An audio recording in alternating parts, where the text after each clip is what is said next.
Cool. Did you see Sasquatch in any of that Man, time? I looked for him, but I couldn't find him.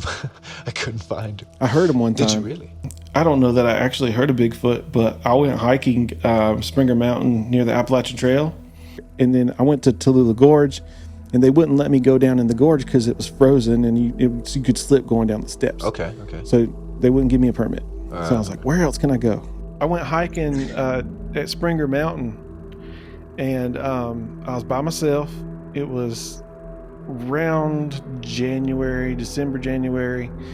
And there's a loop up there because that's kind of the official start of the Appalachian Trail. And there's a parking lot. You got to drive up a ranger road to get to it. It's 28 degrees that morning when I got there, by the way.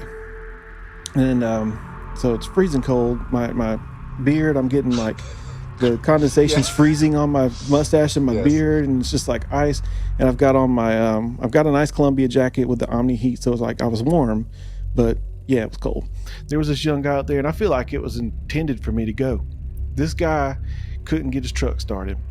He had been out there for 2 nights, had gotten lost off the trail somehow, slept in a hammock, 28 degrees and below, slept in a hammock, didn't build himself a fire. I was worried about the kid. He was like 21. He had a mental break from work and just like took off and just went up there. Wow. And like, I was like, dude, I helped him get, it was a diesel truck. He had flooded the engine. I helped him figure out how to get it started, get in my Jeep, warm up. We'll get you figured out. And then before he left, I said, dude, promise me that if you ever go camping again, that you'll learn a little bit of survival technique first. After I took care of him, I get my hike on. There's ice on the trail. You have to be real careful not to slip off. So I hit the loop on the way back and go the other way. And there's no traffic. And I got on one side of the mountain where there was no one else, and like nobody had been there for a while. You could tell that the leaves weren't rustled around, So, and the whole time I'm going downhill on the other side, I'm seeing things that's like, oh yeah, that looks like that could be a squatch nest. That, you hear the little things, and I'm just psyching myself out, joking around. And then there's a part where you have to cross over the ranger road again. I was like, this seems a little sketch. I don't know if I want to do this. But I did. And I seen some places where there was like some fur on the ground where it could have possibly been some wolves or something. So then I got a little sketched. So I kept going in. It's mostly uphill all the way around back to the other side where the parking lot is. I got tired. Probably halfway. I probably wasn't even halfway. Probably a quarter of the way around that side of the trail. It's uphill from this point. I just got really tired. I'm carrying my backpack with all my supplies and water and snacks and everything I had taken with me. I was prepared that if I got stuck out there, I could take care of myself, I like to hiking stuff, and I'm prepared when I go. So I had a lot of stuff in my pack, and I stopped at this one spot. As I sat down and everything got quiet and all the birds shut up, all the noises quit. And I was like, well, that's weird. But it didn't scare me or nothing happened that made me feel like I should leave. It's awfully quiet out here.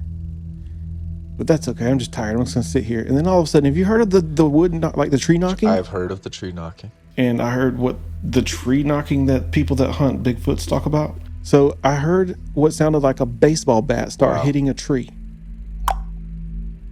And it started going. Just going and faster, like aggressive, like this tree's getting demolished. And I was like, I better get out of here.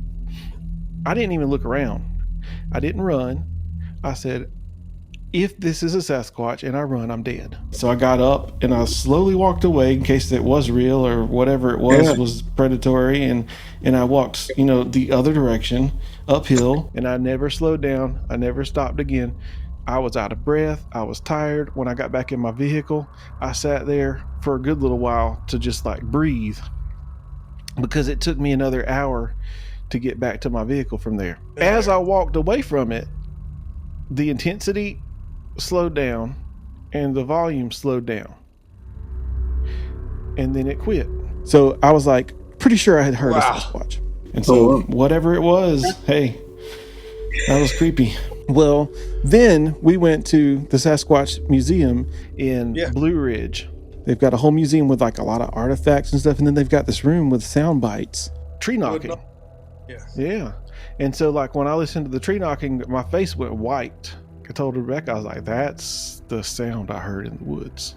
The owner of that place, he's standing at the exit of the tour. I know for a fact that I heard a Sasquatch now, because that's exactly what I heard in the woods. He heard me say that, and he said, yeah. He said, they're out here. There's shit out there that... There's probably so many different things that exist in the dense woods. I mean, fuck, we had dinosaurs at one point. I'm willing to bet that there's, even spaces within the mountains.